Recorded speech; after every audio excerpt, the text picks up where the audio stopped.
Well, today we have Beth Guckenberger back on the podcast. Welcome back, Beth. Thanks for having me, Nick. I was saying that it's been 5 years since you were last on the podcast, and there's a pandemic in there. I mean, there's a lot that's happened, so it feels like forever ago. But tell us, for anybody who's not familiar with you, introduce yourself, and then maybe even I don't know, how are things going since the last time we spoke 5 years ago? What's new in your world?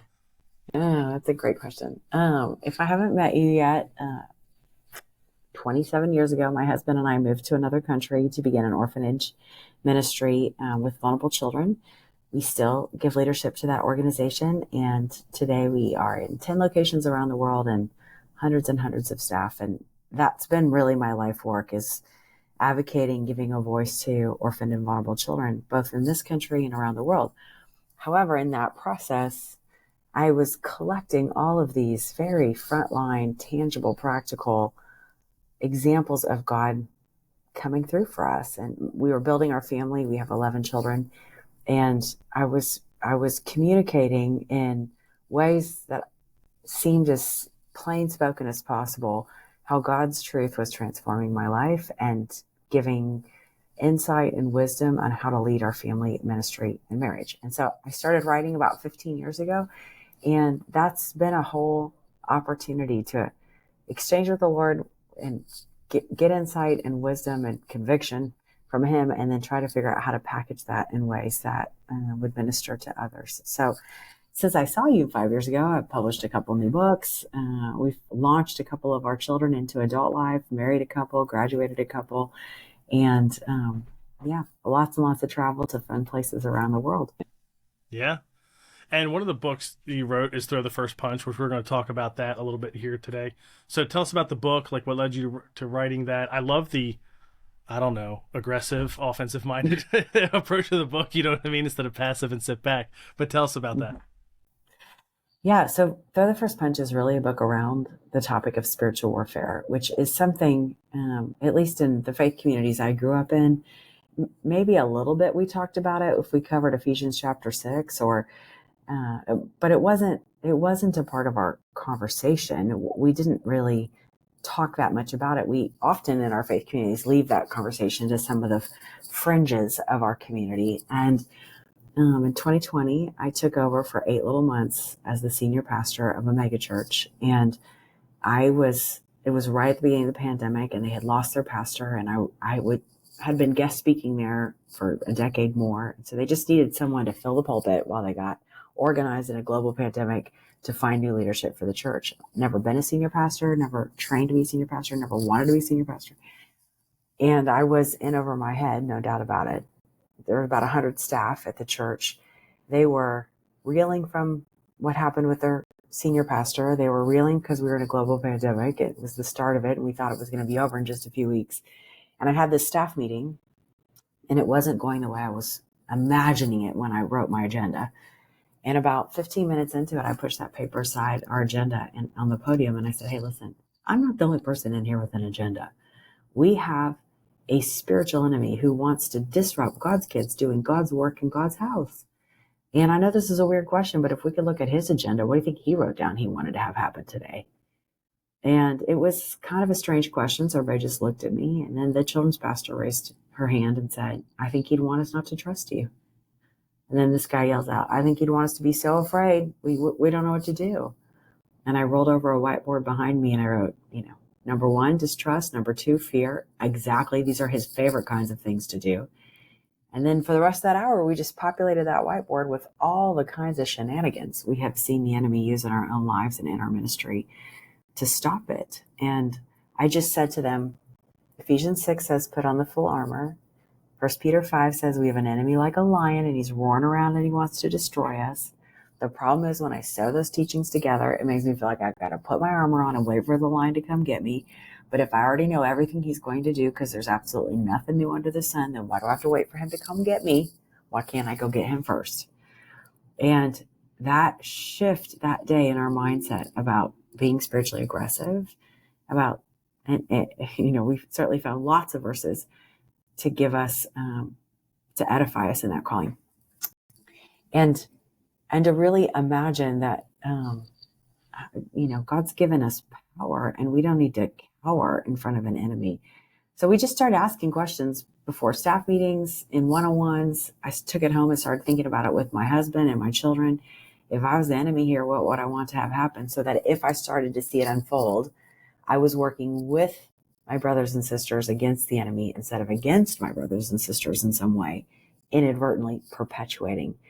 And so Throw the First Punch is just a whole collection of stories of what happened when I stopped being afraid of anything the enemy wanted to throw my way. Your story there about taking over that interim pastor role and that staff meeting like that, I could ask questions for an hour just about that. Some of them I won't, because I would be more helpful if you were like a lead pastor, because I do have lots of questions about what that was like and what you learned there. But from a kids ministry perspective, where a lot of these leaders, they're listening, they live, you get to speak to kids ministry leaders all the time. I first heard you at Children's Pastors Conference years ago. And so I think that audience, what they're wrestling with, and you're always an encouraging voice to them. Is there anything, I'm throwing you a curveball question here that has nothing to do with the book. Is there anything like doing that interim pastor role, working with a kids team there, that like taught you more about that or helped them? Because always the kids pastor relationship, like I always want to push into like, how can that be as good as it can be? And you got to sit in the pastor role of that for a while. So like what did you learn or see? Yeah. I mean, I think at the end of those 8 months, I did it for 8 months. I said to the elders, hey, listen, I was a missionary in another country where I had to learn a second language, and I was surrounded by cartels, and that was a piece of cake compared to leading this church community. I think I gained some empathy for that lead pastor role, in the fact that in most churches, that lead pastor role has to have his eye on the whole picture. And sometimes as children's pastors, we can get frustrated when a decision is made that makes things more complicated for us or challenging for us, or we're the last to know about it, or any of those kind of scenarios.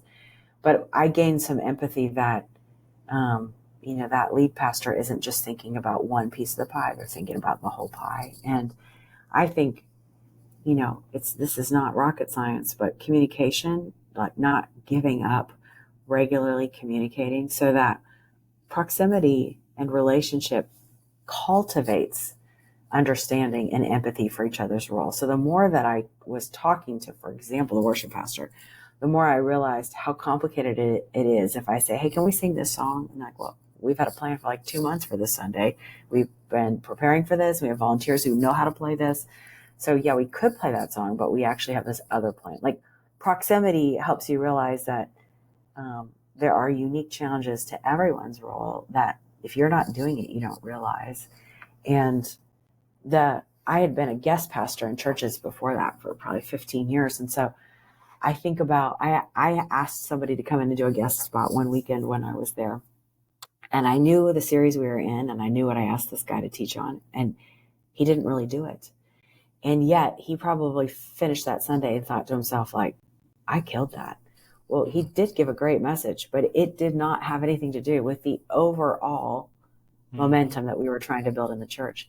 And I thought to myself afterwards, I wonder how many times I went to a church and thought I killed it, but I didn't actually help with the overall goals that the church was rowing towards. And so I think empathy, understanding, proximity, communication, those were some of my key messages, some of my key learnings from that little stint at church. Yeah, it is. It helps when people, we can see it from the other person's perspective. Like a pastor, if you've been a kids or student pastor, obviously, then they're going to see that differently. But as a kids pastor, I don't think it's impossible, but it is close to impossible to feel like what it is to be a pastor. And it's hard enough to feel like it's hard, but it's hard enough to even see that way. But I do think one of the things I always like to try to talk about or challenge on the podcast is for people to have that church-wide mindset. Like, how would you make this decision if you really were thinking of all the other pieces involved, and not just how it impacts your ministry? And I think that helps people work together better, because almost always it's some kind of compromise. Like, everybody's not getting everything they want. And I think we sometimes don't realize pastors aren't getting everything they want either. Yes. You think they are, but they aren't. Well, on a Monday morning, I would get phone calls from people who'd be like, I can't believe you went that far. I can't believe you said that. And then I'd have, other people who would say, I can't believe you didn't go far enough. I can't believe you didn't say that. I'm like, I said the exact same thing. Would you people talk to you people? And it was but again, I learned in the research for Throw the First Punch that about a quarter of everything that Jesus said is about a world we cannot see. And so, the devil's not behind every single pothole and flat tire that I get. Sometimes my county just doesn't fix the roads. Yeah. But the enemy wants to use every flat tire for his advantage. And so I kept saying to the staff team there, like, we can't blame everything. Some of this is just our human sin rubbing up against each other, and we're getting bumped, offended, and our sin natures are getting, tempted. But sometimes there's a third party, and whether he's causing it or exploiting it, we shouldn't be ignorant to the fact that he wants to hurt us. In fact, I kept saying, like, sometimes we talk about the devil because he's like almost like a caricature, and we think like he wants to do the equivalent of like TP our house. Like, he doesn't want to TP our house. He literally wants to burn it down. Yeah. He wants to destroy our house. And so 1 John 1:8 says the reason the Son of Man appeared was to destroy the devil's work. My goal is to destroy his work before he can come and destroy it. It is now, as we're talking about this, I think about, I don't know if you would see it this way, and you'd know more than me. It feels like churches are kind of one extreme or the other. You're either kind of on the extreme where the devil's in everything, like he's in the sound system that morning, that's why that mic didn't work, or he's not. You know what I mean? And it's not really something you even think about. Like, that's the kind of, like the what you said about a quarter of what Jesus talked about we can't see. Like, I don't think most people would. I think they'd be surprised to hear that in some ways. And so it does feel like people are like one extreme or the other. So there's not really like a lot of folks in that middle where it's like, yeah, the devil's not everywhere, like making everything happen. But at the same time, he is at work and trying to destroy us. And so how do we be aware of that in our prayer life and all that? Did you see that? Do you feel like most people are one extreme or the other? Or do you see a lot of people that are like, no, they got a pretty good view on where this is? No, I think one extreme or the other is a great characterization. And for children's ministry leaders, there's so much collateral damage. If they fall, then there's a lot around them that gets hurt. So that just makes them a more convenient and attractive target for that enemy. And one of the places, we have a bunch of tools in the spiritual warfare tool belt. We have scripture, that's what Jesus used in the wilderness. We have worship, he inhabits the praises of his people. We have prayer. We also have things like community. That's the idea that somebody knows me well and asks me hard questions and prays for me. And we have fasting, of course. But probably one of my biggest learnings in this, and now a couple of years later, my biggest practice out of that time was confession. There's a verse in Matthew that talks about how unconfessed sin sits in the dark corners of our heart. And if I don't confess my sin, this isn't in our Bibles exactly, but it's the metaphor in my brain is like, I'm handing the bullet to the enemy. Now all he has to do is shoot me with it. I already said, like, here's my Achilles heel, just bite here. I'm going to fall. And if I confess my sin, then we know all the truths, right? Faithful, just, forgive us of unrighteousness. If I don't confess my sin, then that sin area can gain a foothold in my life, or eventually can gain a stronghold in my life, or eventually becomes a part of my identity. So then it's actually that sinful behavior is a part of who I am. And now the enemy has plenty of material to use to burn your house down. And so just being quick to confess my sin has been one of the best kind of pathways out of the traps of spiritual warfare and into the light. So we were practicing, one-on-one confession, group confession, certainly private confession. Like, we were trying to be as spiritually healthy as possible, because the enemy, that's one of the best ways to be spiritually aggressive. The enemy can't, he's not as effective in environments where sin isn't allowed to hide. Mm-hmm. Well, I think about I know in our church, when we talk about community and small groups, we talk about the one another verses in the Bible and how there's so many, and there's love one another and pray for another. But one of them is confess your sins to one another. And it's almost like that is a different level of relationship, though. That's not your week one small group sometimes, like, hey, I'm leading a new men's group that's only been meeting for 2 months.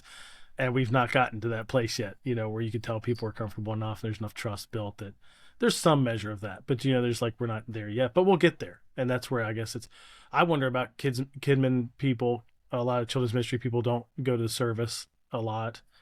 And then I would imagine many of them aren't in groups a lot either. Do you feel like there's a void there too for KidMin leaders where they don't maybe have that community that they can confess?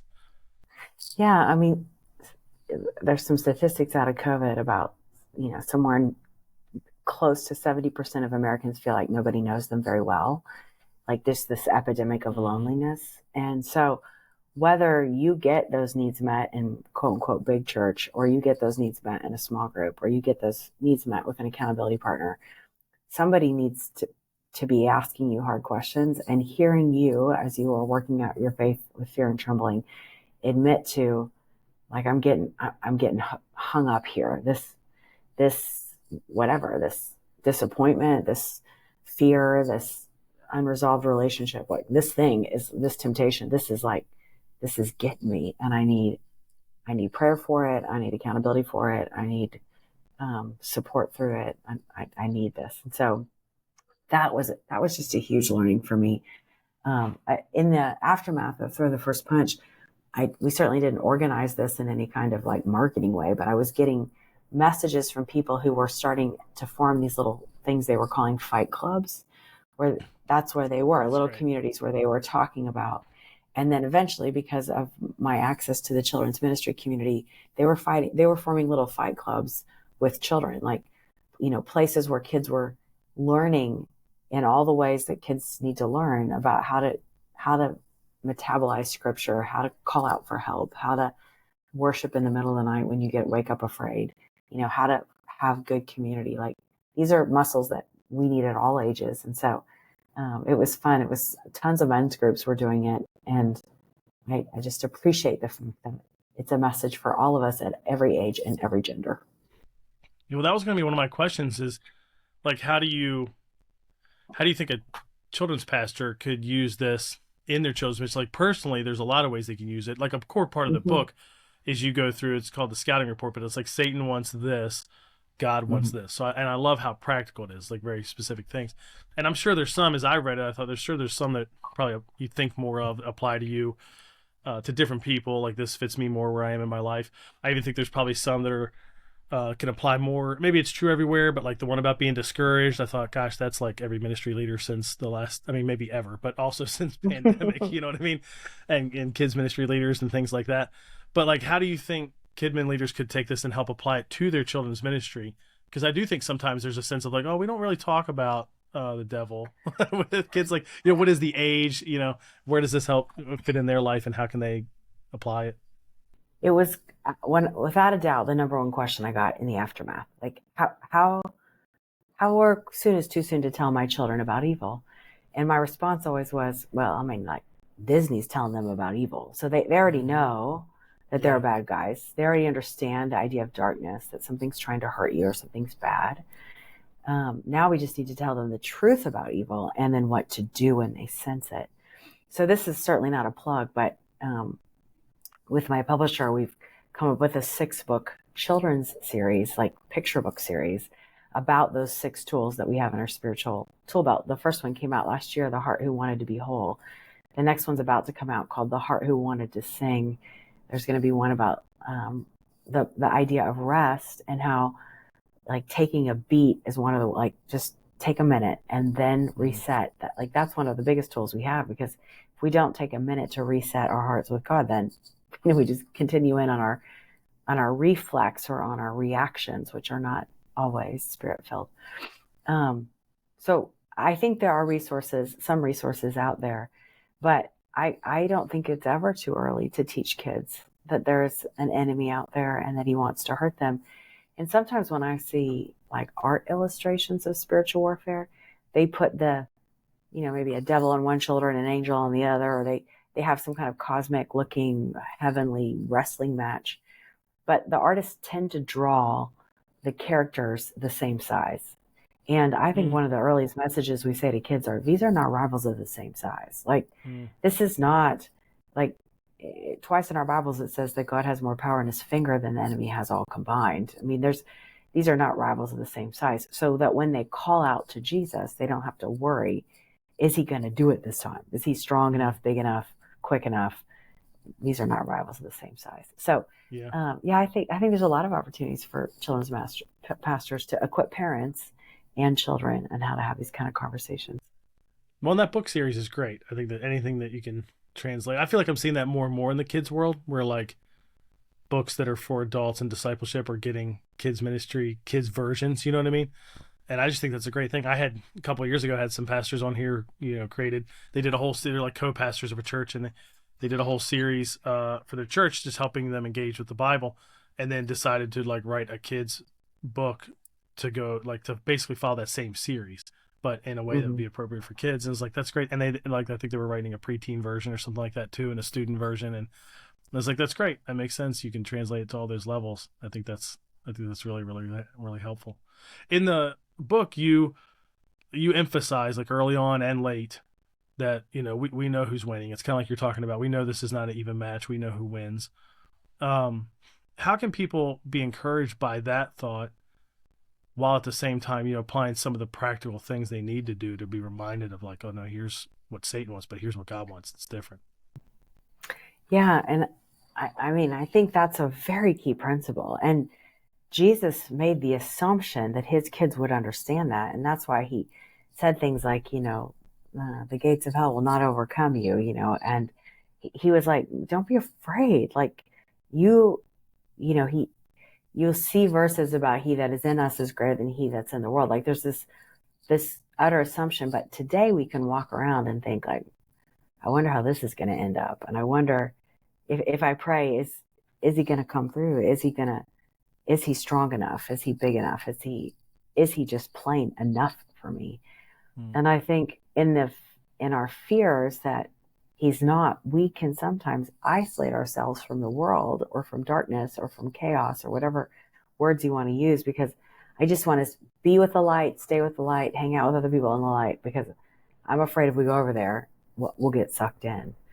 But the Great Commandment and the Great Commission, the call is to go. I mean, it's a very clear call in the Bible to go, and we're supposed to go to the chaos and go in the darkness and go to where the enemy has dominion, but in an unafraid kind of way. I think one of my favorite picture images that help me in a practical way is in the middle of the Exodus plagues. One of the plagues is called the plague of darkness, and it says that darkness fell so thick on the land that they could feel it. And I think there are some conversations, there are some geographic places, there are some places there's some people that when you're around them, like darkness feels so thick you can feel it. Like that this is not okay. But the passage goes on to say that everywhere that God's kids went, light was among them. And so in my mind's eye, it looks like little human lightning bugs. Like they took light with them, even though darkness had fallen on the land.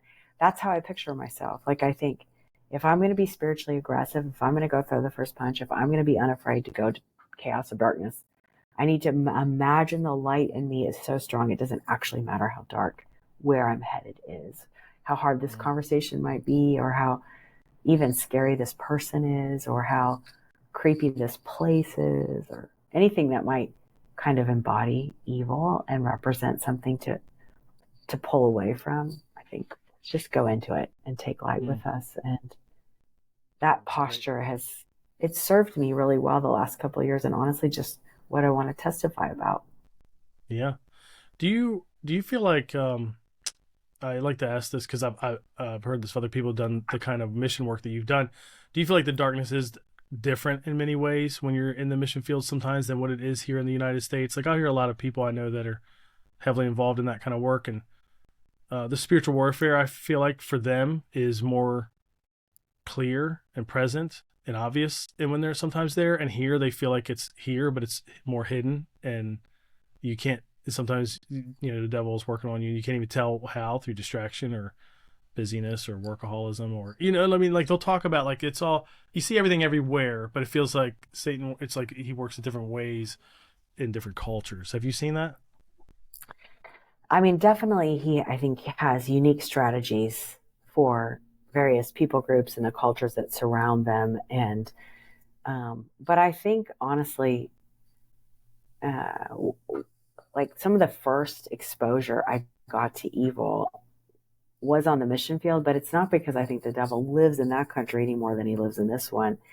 It's that I, one, I wasn't pressing into his territory as much here. But I think when you do, it's just the same, no geographic boundaries. And I think too, particularly in the United States, we can meet a lot of our own needs. And if I need something, I can get on Amazon. I can. Yeah. I don't need. It doesn't feel like I need God in the same kinds of ways. In some of the, in other countries where missionaries might be serving, when you can't get your needs met, it's that like space between, the help that is required and the reality of my life. If I can't close that gap, then I call out to God, and that's where that's where I start to see the battle. Those are frontline battle spaces. Yeah. And so, for your children's pastors that are listening, I absolutely believe the family here is under attack in this country, and children are under attack. So they are on the front lines. It doesn't surprise me at all that they'll see enemy activity, sometimes very overtly, like with things like abuse, and sometimes very subtly, like, sometimes I'll talk to church staffs about how, I'm talking to you and I'm saying blue, but you swear you hear red. And I'm like, but I'm saying blue and you hear red. Like, we have spiritual enemies trying to filter our communication and cause misunderstandings that create relational ruptures. And, punching first in many ways is like, let's just pray and clear the air. Let's bind the enemy from any authority in this space. And let's make sure what we're saying, the other person is really understanding. And that will minimize some of the relational drama that the enemy benefits from. So he's stirring it up. Yeah, which definitely exists in churches. We just had some meetings yesterday. We were talking about some of these kinds of things. In fact, I don't know if this is good leadership or not, but our children's ministry team has had different things that have been discouraging lately, just in terms of some of the initiatives we've done. And on one hand, it's been great. We have the best attendance we've had since before the pandemic, and we've launched another service, and there's lots of good things. But there's always hard things too that don't work out the way you want, and didn't get the volunteer I wanted for this area or whatever.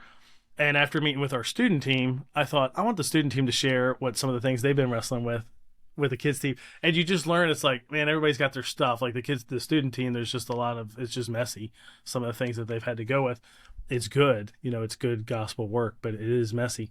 And I think it's helpful for the kids team sometimes, because they're like, okay, I would actually rather have my problems than those problems. So yeah, I'm feeling good. And each team's kind of equipped that way, right? Like our student team is great at wading into that and ministering, and our kids team is probably better at handling these kind of challenges that they have. And so it's I just think everybody needs encouragement. That's one of the best things you do when you speak to leaders and kidmin leaders at CPC and other places. I feel like you just did right here. There's just something about your relationship with God and how that encourages other people and gives us a picture of hope and all of that. And the book is the same way. So thank you for doing that. Appreciate you writing that book and now translating it into ways for kids. That's awesome. How can people connect with you or, get copies of the book, pay attention to when these kids' books keep coming out?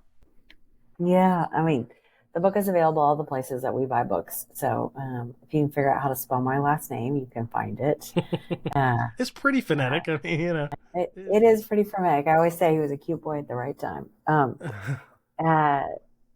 In terms of me personally, there's a couple of places they can find me, certainly on social media, and I love interacting with people on those platforms. So whether that's questions or encouragement, I'm always trying to pump out content that in those places brings hope and encouragement to people. So just using my name on all the major social media platforms. And then our ministry is called Back to Back Ministry. So back and the number 2 back.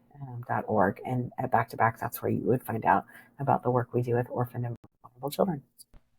Awesome. That's great. Well, Beth, thanks for coming back on the podcast again. It's great to have you back after too long of a time, actually.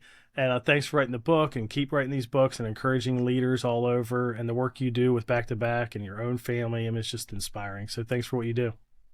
Oh, thanks for having me, Nick, and blessings to your whole listening community.